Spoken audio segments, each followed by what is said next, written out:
नमस्कार साथियों। आइए आज हम पढ़ते हैं हमारा राजस्थान पुस्तक की कक्षा 6 की पुस्तक का अध्याय नंबर 4। राजस्थान में प्राचीन सभ्यता स्थल कौन कौन से रहे और यहाँ से प्रतियोगी परीक्षाओं में कौन कौन से महत्वपूर्ण प्रश्न पूछे जा सकते हैं। तो प्रारंभिक युग है, जो सबसे पहले युग थे, वो मानव सभ्यता का युग है। उसे क्या कहा जाता है? उसे प्रस्तर युग कहा जाता है, क्योंकि सबसे पहले पाषाण से बने हुए उपकरणों की का प्रयोग मानव ने सबसे पहले प्रयोग में लाना शुरू किया था। प्रस्तर युग के बाद में ताम्र कांस्य युग आया था, क्योंकि मनुष्य ने सबसे पहले तांबे के धातु का प्रयोग करना शुरू किया था और उसके बाद में लोहे का प्रयोग। तो पहले प्रस्तर युग के बाद में ताम्र कांस्य युग और ताम्र कांस्य के बाद में लोहे युग आता है। उसी प्रकार गतिविधियों की बात करें तो मानव की जो गतिविधियां हैं, सबसे पहले मानव ने शिकार को अपनाया था, शिकार के बाद में पशुपालन को अपनाया था और पशुपालन के बाद में कृषि को अपनाया था। और धातु की जहां बात आती है कि मनुष्य ने सबसे पहले किस धातु का प्रयोग प्रारंभ किया था, तो मनुष्य ने सबसे पहले तांबे का प्रयोग प्रारंभ किया था।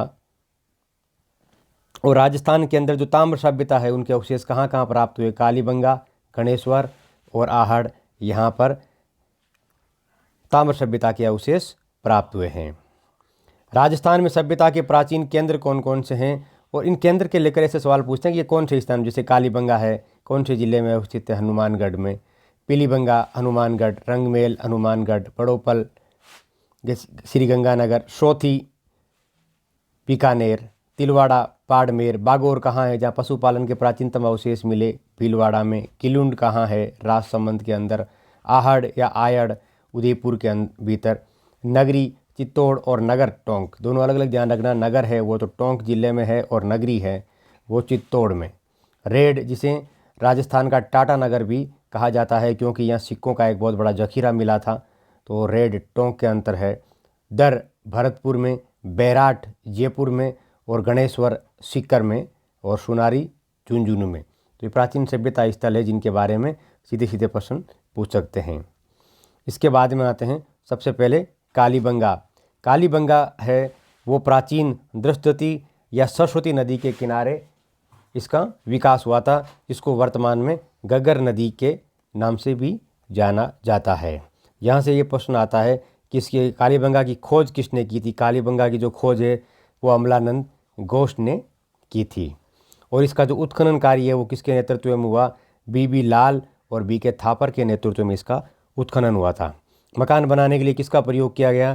तो ईंटों का प्रयोग किया गया, पत्थर का प्रयोग न करके ईंटों का प्रयोग किया गया था। यहाँ से जो सबसे महत्वपूर्ण प्रश्न कई बार प्रतियोगी परीक्षा में पूछा जाता है वो है कि जो अग्नि वेदिकाएँ हैं, अग्निकुंड है, उनके अवशेष कहाँ मिले थे? तो वो कालीबंगा में इसके अवशेष मिले थे, अग्निकुंड।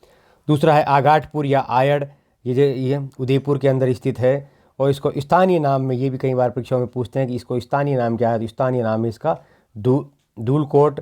और एक बस्ती है वो, इसको ताम्रवती भी कहा जाता है, क्योंकि तांबे के जो औजार है वो बहुत अधिक संख्या में मिले थे। इसका एक और नाम है आगाटपुर के नाम से भी इसे जाना जाता है। तो धूलकोट, ताम्रवती, आगाटपुर से इसको आयड़ सभ्यता को जाना जाता है। यहाँ आयड़ में भट्टीनुमा चूल्हे का अवशेष कहाँ मिला? तो भट्टीनुमा चूल्हे का अवशेष आयड़ मिला। और इसमें यह भी ध्यान रखना कि तांबा पिघलाने की भट्टी कहाँ मिली? तो तांबा पिघलाने की जो भट्टी है वो आयड़ के अंदर मिली। दूसरा ये आता है अगला प्रश्न कि लोहा गलाने की भट्टी कहाँ मिली? तो लोहा गलाने की जो भट्टी है वो बालाथल उदयपुर में मिली। तो तांबा गलाने की जो भट्टी है वो आयड़ में और लोहा गलाने की जो भट्टी है वो उदयपुर के अंदर मिली। बैराट के अतिरिक्त ये दूसरा ऐसा स्थान है जहाँ बुने हुए कपड़े के अवशेष मिले। बुने हुए कपड़े के अवशेष कहाँ से प्राप्त हुए? तो दो स्थानों पर बुने हुए कपड़े के अवशेष मिले, एक बैराट और दूसरा बाला। बे से बैराट, बे से बालातल और बे से बुने हुए कपड़े के अवशेष, तो ये इन स्थानों से मिले। अगला सभ्यता का स्थल है गणेश्वर। तो ये कहाँ है? सीकर जिले के नीम का थाना तहसील में गणेश। इसका एक अन्य नाम है जिस नाम से इसको जाना जाता है, ताम्र संचयी संस्कृति। ताम्र संचयी संस्कृति के नाम से किस सभ्यता को जाना जाता है? तो गणेश्वर सभ्यता को जाना जाता है। अशोक का बैराट का शिलालेख है जो जयपुर में प्राप्त हुआ था। बैराट बेराट है, जयपुर के अंदर स्थित है। इसमें उस सिंधु सभ्यता के साथ साथ इसमें महाभारत काल के भी अवशेष मिले हैं कि महाभारत में पांडवों ने अपना अज्ञातवास है वो जिस विराट नगर में बिताया था, वो विराट नगर ये आधुनिक बेराट ही है। यहाँ अशोक के 2 स्तंभ लेख मिले थे, बाबरू और बेराट, 2 शिलालेख अशोक के यहाँ मिले थे और बौद्ध मठ के अवशेष भी यहाँ मिले थे। यहाँ खुदाई के अंदर स्वस्तिक का निशान, तो स्वस्तिक का जो चिन्ह है वो खुदाई में किस स्थल पर मिला, तो वो बेराट के अंदर मिला था। इसके अलावा ये पूछते हैं कि बागोर, जहाँ पशुपालन के प्राचीनतम अवशेष मिले, पशुपालन के प्राचीनतम अवशेष कहाँ मिले? बागोर। बागोर कहाँ स्थित है? तो भीलवाड़ा में। ओजियाना कहाँ है?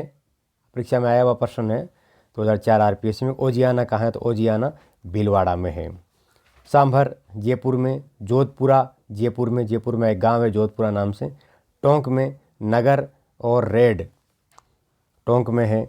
नगरी चित्तौड़ में। नोहो भरतपुर, बीनवाल जालोर, पचमता और गिलुंड ये दोनों राजसमंद में है। ये स्थल है जो पाषाण, ताम्र पाषाण और इसमें ताम्र लोहे काल की संस्कृति के अवशेष मिले। ये बेराट के अंदर जो बौद्ध मठ है उसका स्तूप, जो बौद्ध मठ है उसके अवशेष प्राप्त हुए, उसकी तस्वीर है। कालीबंगा हनुमानगढ़ जिले में स्थित है। अशोक का जो बाबरू का जो शिलालेख है वो कहाँ से प्राप्त हुआ था? बेराट से प्राप्त हुआ था। तो ये था हमारा आज का कक्षा 6 का जो चौथा पाठ। इनसे बनने प्रतियोगी परीक्षाओं के लिए बनने वाले महत्वपूर्ण प्रश्नों के साथ फिर हाजिर होते हैं एक नए पाठ के साथ। तब तक के लिए धन्यवाद।